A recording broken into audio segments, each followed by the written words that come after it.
தாய் கொடுத்த வாக்கும் கருத்த வாக்கும் ஒன்று தாங்க. சரியா? குடும்பத்தில் இருந்து நீ எல்லாத்தையும் இழந்து தான் இந்த இடத்துக்கிட்ட வந்து நிற்கிற. சரியா? இந்த குடும்பம் கை கொடுக்குமான்ட்டு குடும்பத்தில் வந்ததுலேருந்து ஒவ்வொரு பிரச்சனையும் எட்டி பார்த்துக்கிட்டு தான் இருக்க. சரியா? குடும்பத்தில் எதுவுமே சரியான நிலைக்கு இல்லை. வந்த இடம் வந்த ஆள் அப்படி. சரியா? உன் குடும்பத்தையே பிரித்து வச்சு நீ வேடிக்கை பார்க்குறது. இப்போ உங்களை பிரிக்கிறதுக்கு உண்டான வேலை நடக்குது. சரியா? உடம்புக்கு உண்டான பிரச்சனைகள், அது உடலுக்கு உண்டானது உள்ளுக்குள்ளாரதே சில வேலைகள் நடக்குதுப்பா. சரியா? அதை கொஞ்சம் பார்த்து என்னங்கிறத சரி பண்ணிக்கும். என்னோட பிரச்சனைகளை நான் தீர்த்து கொடுத்துட்டேன். கொஞ்சம் ஒரு 18 நாளைக்கு கொஞ்சம் சூதானமாக இருக்கணும். 18 நாளைக்கு சூதானமாக இருக்கணும். அந்த சூதானத்துக்கு நான் 18 நாள் கழிச்சு என் இடத்துக்கு நீ வரும்போது உன்னோட நிலைக்கு நீயே இருக்கிற குணத்துக்கு சொல்லுவேன். சரியா? பிடிச்சிக்கோ. இந்த கையில் வச்சுக்கோ. எப்போதையுமே ஒரு கைமே ஒரு கையில் இருக்கிறது நல்லது. சரியா? பொண்ணை கோயிலில் கொடுத்து வாங்க சொன்னீங்க.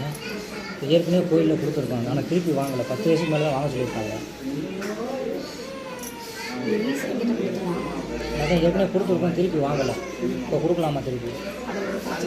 ஈசனோட கணக்கு வேற, தாயோட கணக்கு வேற.